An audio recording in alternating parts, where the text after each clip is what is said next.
Hello, this is Cara from Cara Tarot, and I just wanted to get my face on here for a moment to say that this video is a thank you to any and all of you who have watched me, because I just saw that my subscriber numbers have gone up to 300, and so this is honoring the 300 mark, and so I'm going to do a deck haul.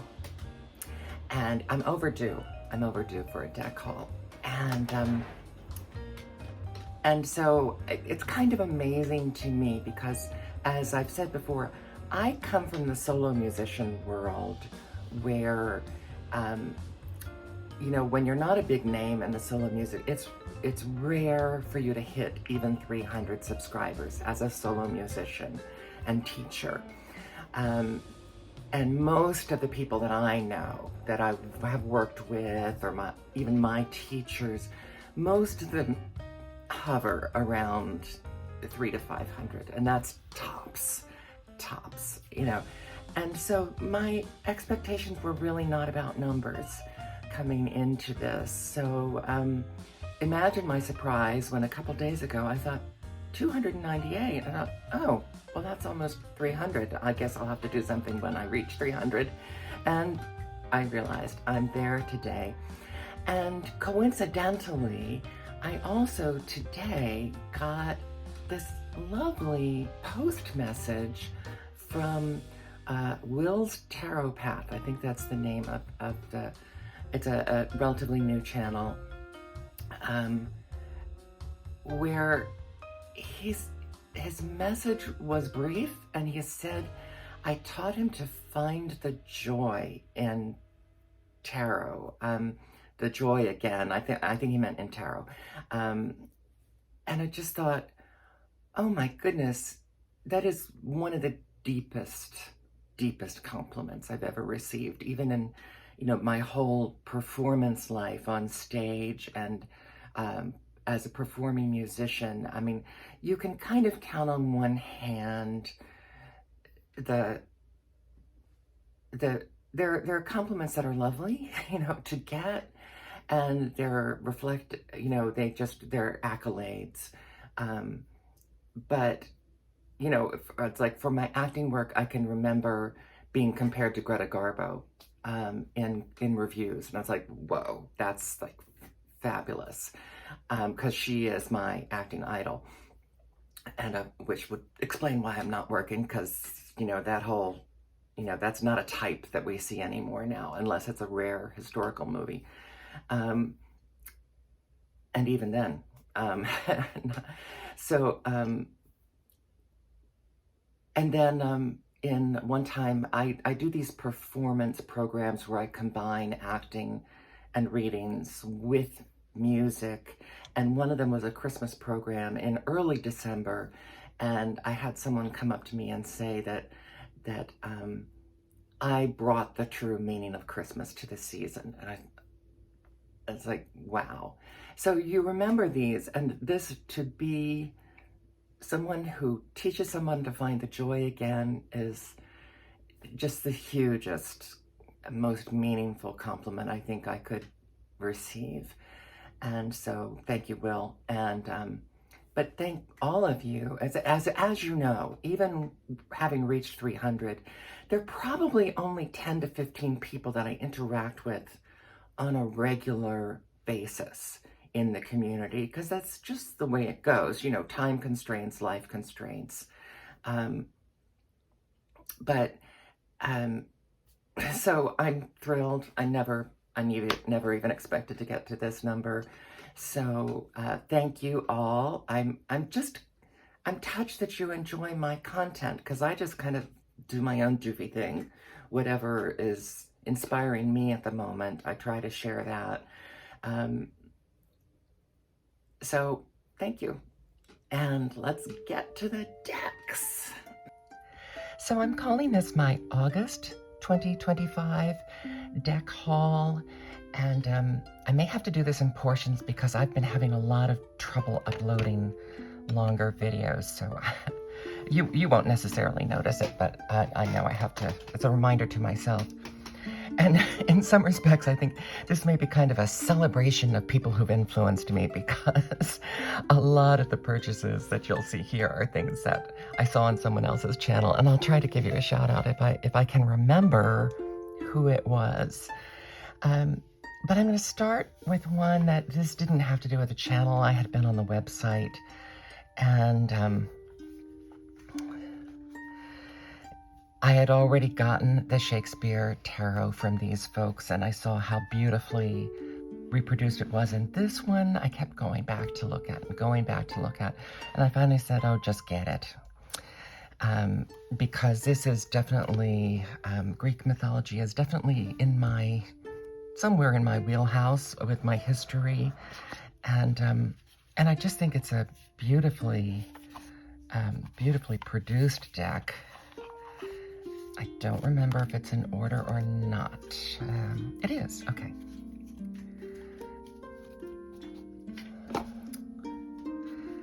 So the fire suit,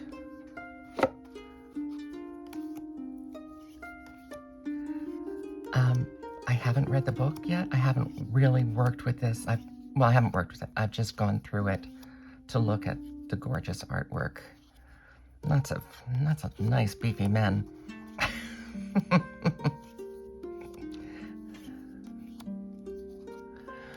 Water.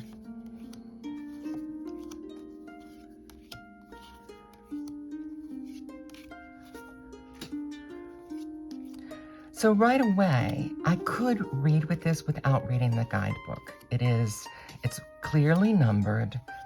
It is clearly suited so that air, so that you could read it right away.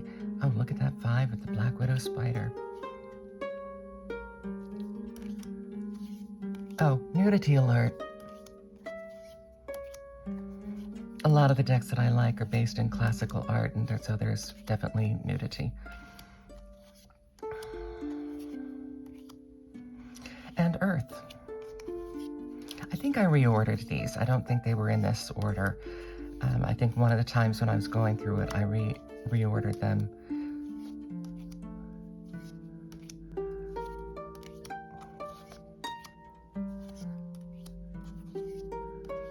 And the majors.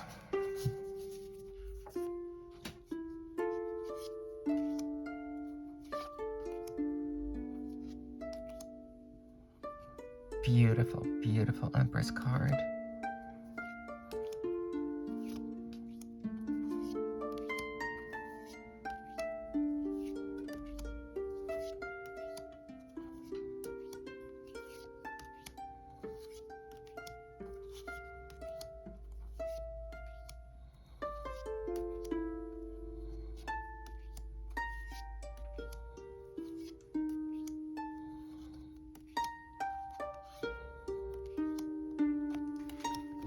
So this is the Odyssean Tarot. This is by Welkin, and it's just another one of their gorgeous decks.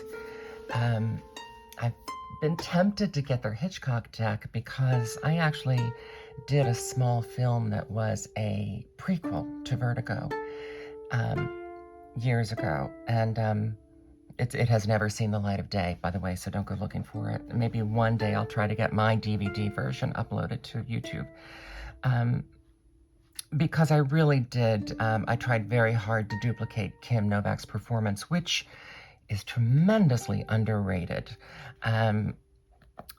Because that style, there definitely is a style of acting, and it's considered a little stagey, but that was Hitchcock. Hitchcock liked his leading women to be stagey. So anyway, I've considered getting that deck too. I don't know. I haven't pushed the button on that. But anyway, the Welkin decks are just beautifully produced and have these chunky, informative guidebooks. I know my brother is always talking about how I know so much about Greek myths, but I don't really. I mean, to be fair, I did read a book or two about them. So I have some cursory knowledge, but in this case, it speaks more to the fact that I just know more than he does. So, which there are definitely topics on which I don't. And he said a wonderful thing to me once. My brother said that we were talking about trivia and history, I think mostly history trivia, and he said, well, you and I just have such different areas of knowledge that together we form a real team. And I took that, if you know brothers, you don't get, the compliments are few and far between. So I took it.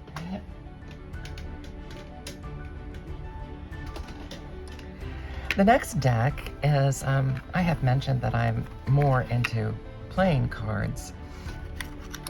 This is the Cloisters playing card deck from Creative Anachronism. So it is, I'll go through them backwards. First so it's a playing card deck, so there are only 3 court cards. And these are the tethers. These are the tethers.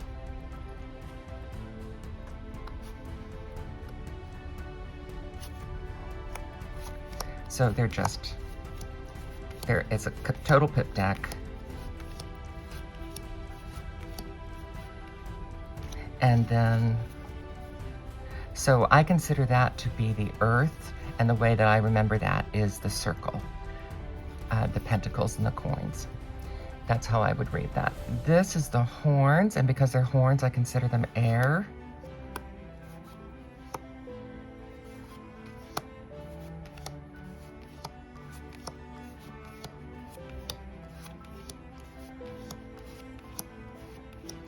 So with a deck like this, you just kind of have to make your decision what's going to be what.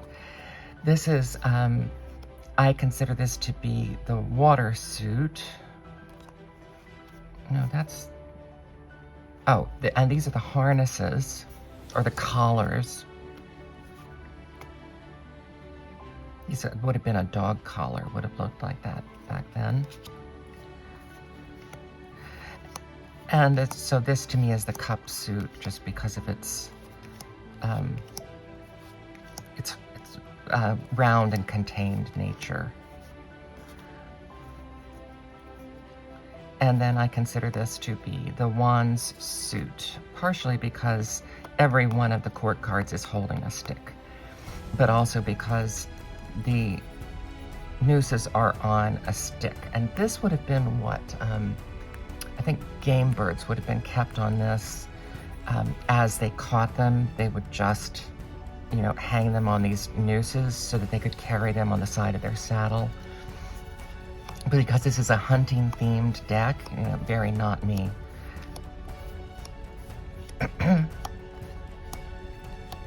So that is the Cloisters deck. This is based on an actual historic deck, one of the few historic decks from 1475 to 1480. It's the only known deck of illuminated ordinary playing cards as opposed to tarot cards from the 1400s. So, that has me all over it.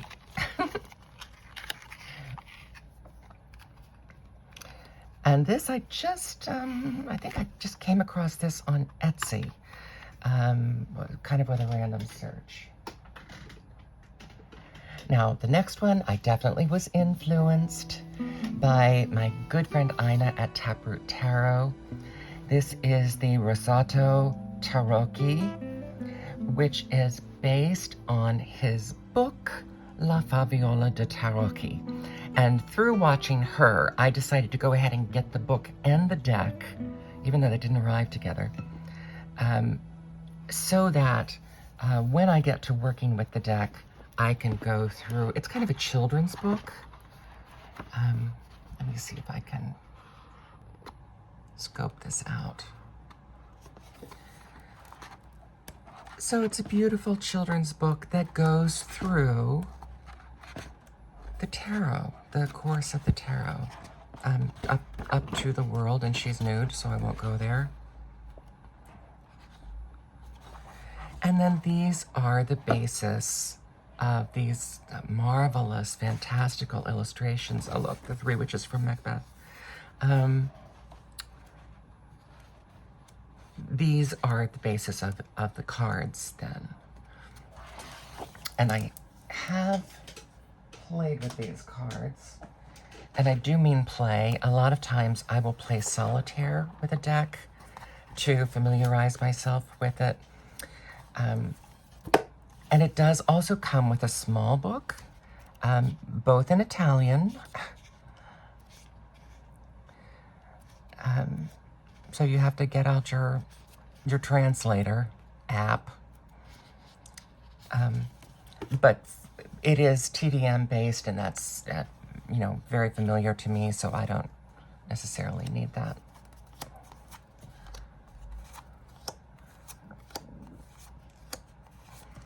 But just be a beautiful, fun, see, look at the eyes there in that. These fantastical touches in a TDM-based deck. It's diverse.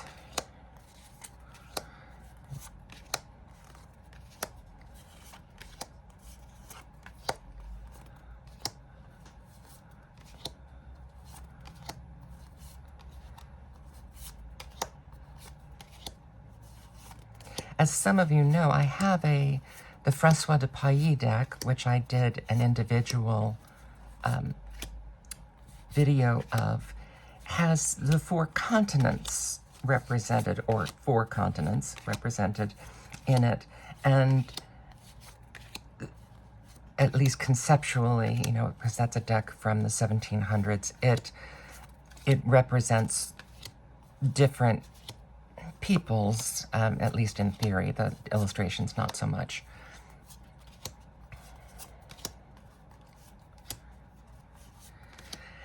But this deck sort of harkens to that, where it does seem, it's like one is Asia and one is Africa. And I'm not sure if it's, the whole suit is that way. As I said, I haven't worked with this enough to be sure about that, but that's what it appears to be.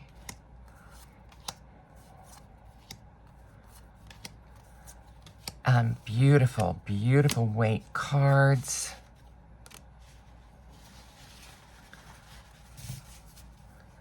Gilded cards. Gilded edges. It's a lovely set.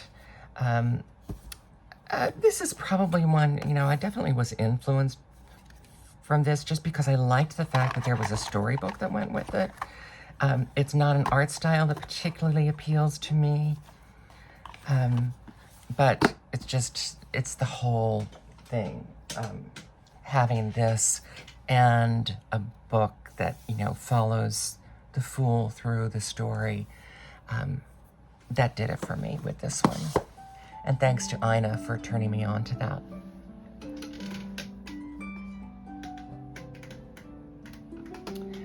The next deck, I was influenced by Simon at the Hermit's Cave. It's an old deck. It's been around for a while. It also is a Tarot de Marseille deck. You may notice I've been fleshing out my Tarot de Marseille decks and my Oracle decks. This one also is out of order because I've gone through it and I edged it immediately. There are very few decks I get out and edge immediately, but you know, I'm an orange fiend. These are the backs, so I had to get this. And orange is predominant in the deck as well, so I edged it in orange. And it's Tarot de Marseille with this kind of loose, sketchy and colorful style. Just these brilliant late summer and fall colors. It's just, it's a joy.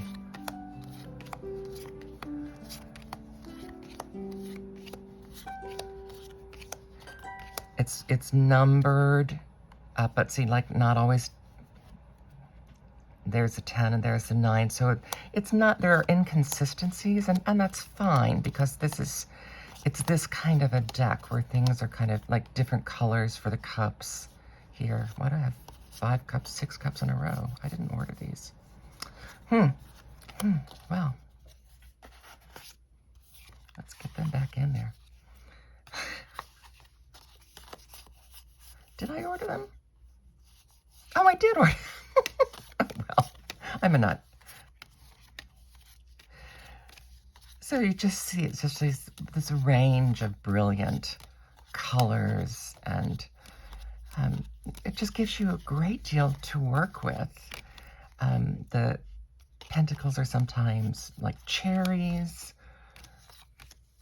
and they vary from card to card. Look at that lovely 8. And the 9, and sometimes the 9s are done as IX, and sometimes they're done as VIII. So it's a beautiful deck. Thanks to Simon for giving it some airtime again, maybe about a month ago, 2 months, well, yeah, at least 2 months ago now. I think it was in some sort of roundup for him, and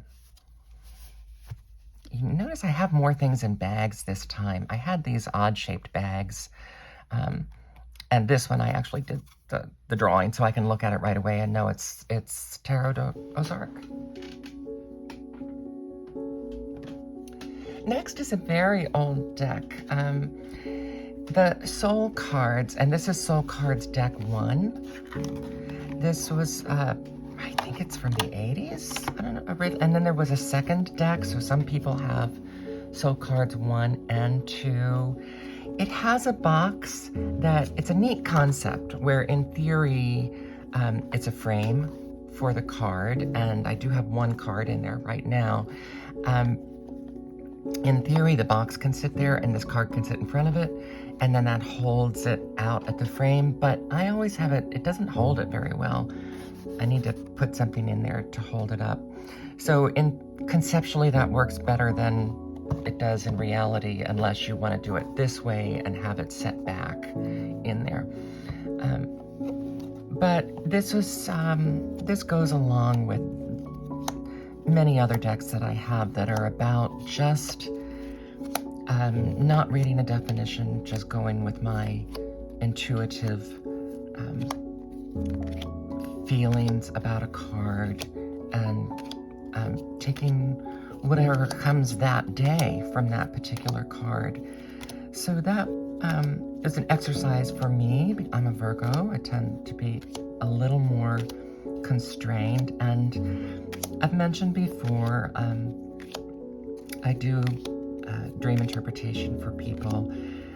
For some reason, that seemed less threatening to me than my psychic abilities, which I've had. I mean, the family has noticed them since I was young in various circumstances.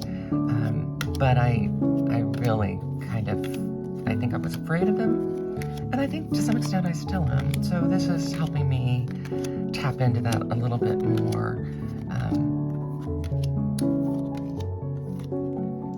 So Soul Cards 1, an old, reliable deck. Kind of nothing new under the sun, I guess, is what I would say is.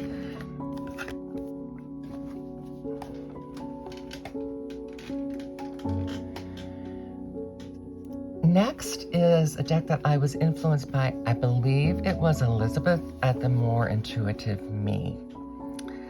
And I think she showed this in a roundup, kind of like one of these roundups. Oh, it's a box within a box. And it's Be Not Afraid, a deck of biblically accurate angels and celestial magic. The part, of course, I'm not an angel gal, even though my favorite deck still is The Influence of the Angels. In general, I'm not an angel gal. To me, most angel decks are a little too sweet or just kind of obtuse. But I do like the fact that this is, as soon as you see biblically accurate angels, they're not going to be sweet. because they aren't biblically. And I have not worked with this yet. Again, it's one that I have gone through it. And so this names the angels, which I just saw something. Well, I guess these are not. They said something about you're not supposed to name your guardian angel because they are, the guardian angels are only under the power of God, and when you put a name on them, you're trying to put them under your power.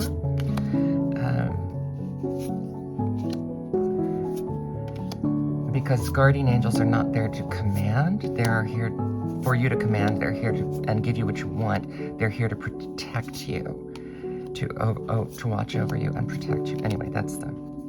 But see, I love that these are. First of all, I love that the artwork is so varied,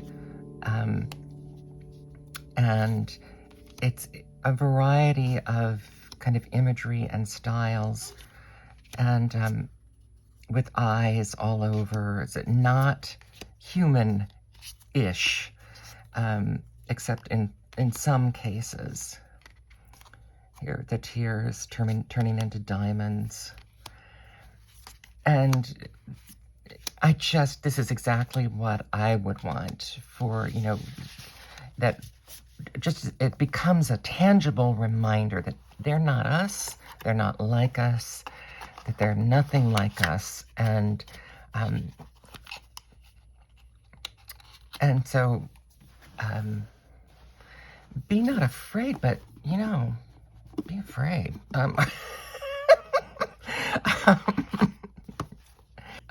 They say that even when angels show themselves to us, they're not showing their full selves to us because we couldn't handle it. That's probably not biblical. That's probably extra biblical. So, be not afraid.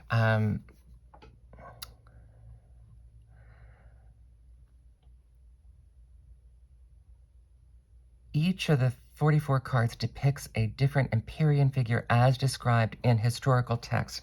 So it is not exclusively biblical. This is biblical and extra biblical. But if you don't want to deal with the Bible, then you won't be interested in this deck.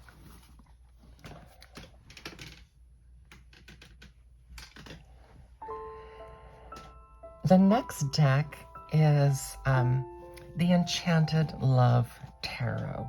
I got to the point where I realized, like this year, I've talked before about how I schedule my decks. I do a main deck for each month, and then I have 2 weekly decks that I use. It's not always a tarot and an oracle, or I kind of, in that oracle place, I use Lenormand, Oracle, Kipper, fortune-telling cards, whatever, in that secondary position, and sometimes a different tarot deck. But I love the Enchanted Tarot. I love, in general, and revere the work that they have done, Amy Zerner and Monty Faber. Some of this is my own fault. I think I wasn't paying attention, or I was paying attention. This is a pip deck, which is unusual for them. And the problem for me is I don't even like the pips. I'm just going to say it. I feel like they were, sometimes they say an actor is phoning it in on some nights of their performance where they're going through all the motions, and I feel like these pips are phoning it in. Knowing her work, knowing how extensive and elaborate and full of symbols and full of work her majors are, and the majors are why I got this deck. These majors, like the Enchanted Tarot, and they have another tarot which is a smaller version of the Enchanted Tarot, which are the same images. These are different images for the majors, and that's really what I wanted, and for the court cards.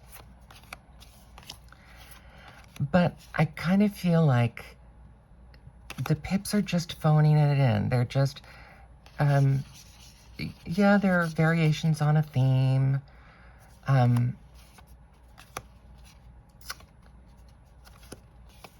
But I think, you know, on a plain background, just bleh.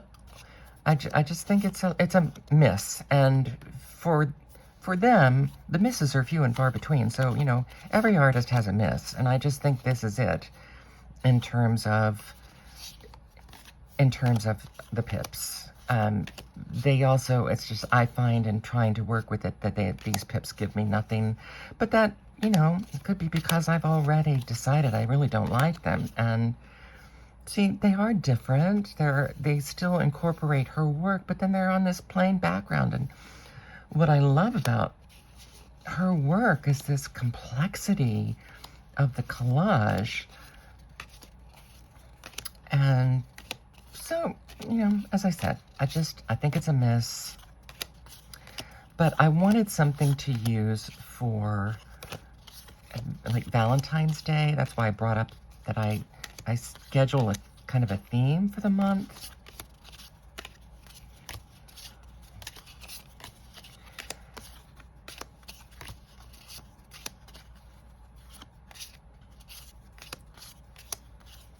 So I'll be interested to know what you think. Do you have this deck?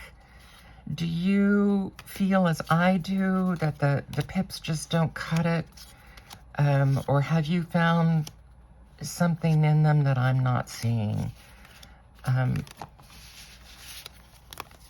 So I was pulling out the majors so we can just kind of go through them again, because I always think her majors are just magnificent.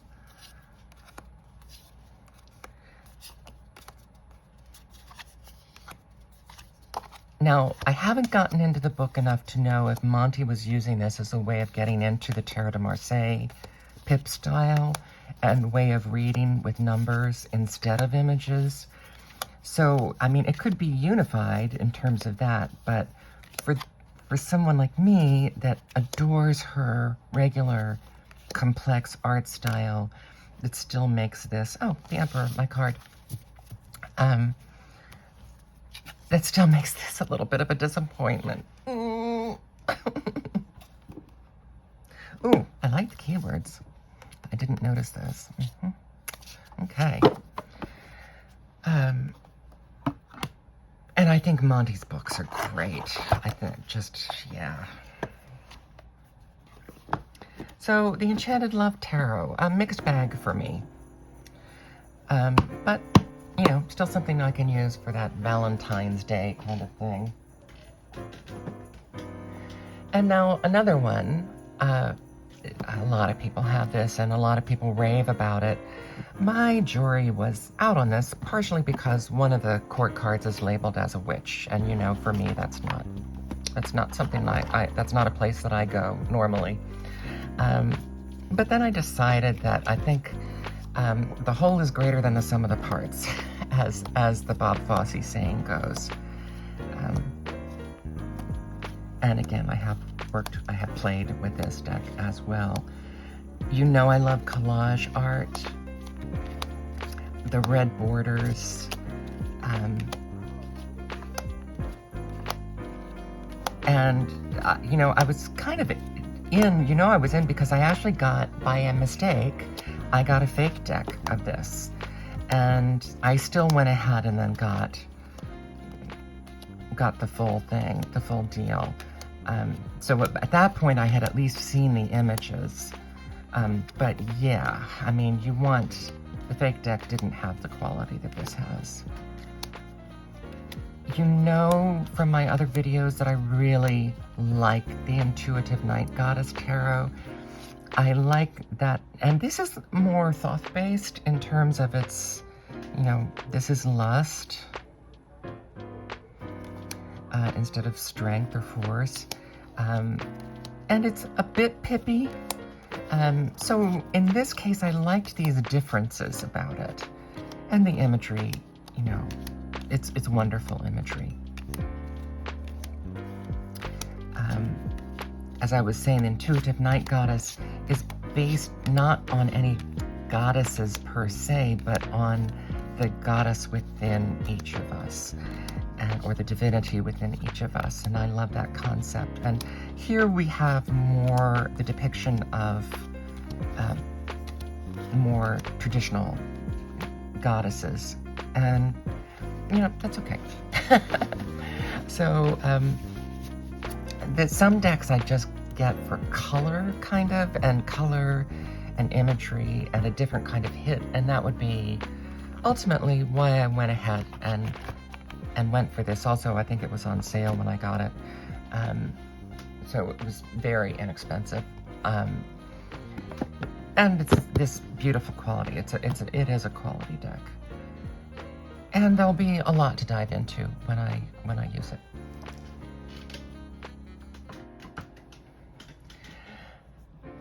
The next deck, I was once again influenced by Simon at the Hermit's Cave, as if I don't have enough RWS, but I didn't have one like this. And this is the antique edition of the tarot from Vieuxmonde. And so it has a guidebook. I have glanced at it. It does not seem to be a reiteration of Waite's book, which is interesting for a Rider-Waite-Smith deck. And if some of you are familiar with the reduction of Waite, a lot of his meanings can be quite negative, much more so than we usually interpret cards today. So this is a nice difference. I don't need to show all of this deck, but just to see, it's a soft finish, but it's a smooth finish. And the cards have kind of a softness to them, a lovely quality. Oh, there's my guy, 7 of Pentacles.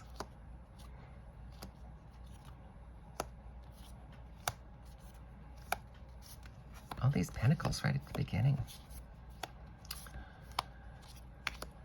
So it's just an antique kind of coffee-stained finish. Oh gosh, the quality of just the feel of these cards is luscious, luscious.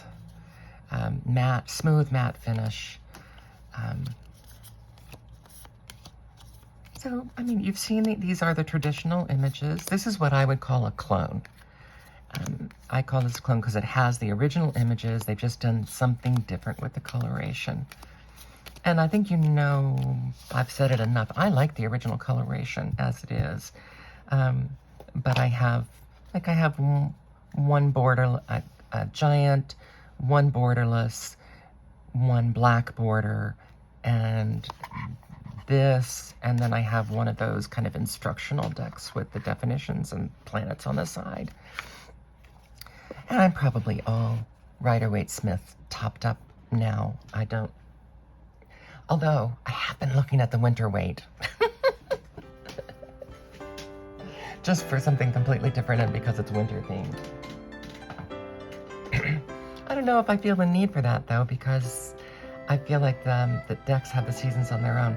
And finally, don't be shocked, because as much as I've said I don't like the artwork of this deck, I do like large decks. So I thought maybe I'm not connecting with the regular artwork because it's a small size.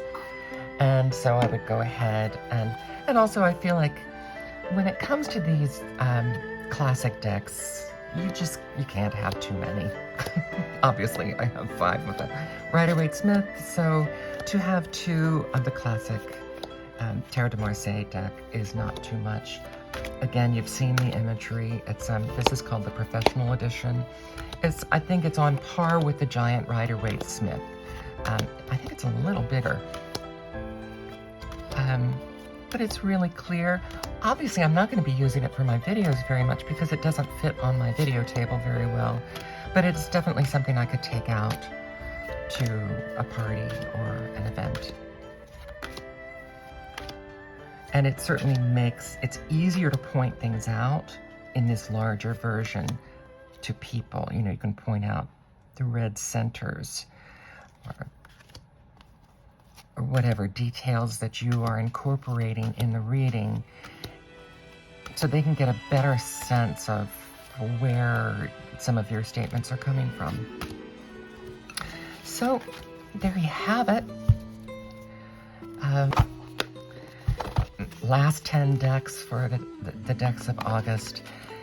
And also just my big thank you to any of you who tune in and listen to my blathering and the very nice comments I've gotten on my affirmation postings, which don't get many comments, but when they do, it's like someone posted, you know, "You're so faithful with doing this every day. I see you." And I just like, that just meant a lot. It's I'm grateful for the community and the support of the community.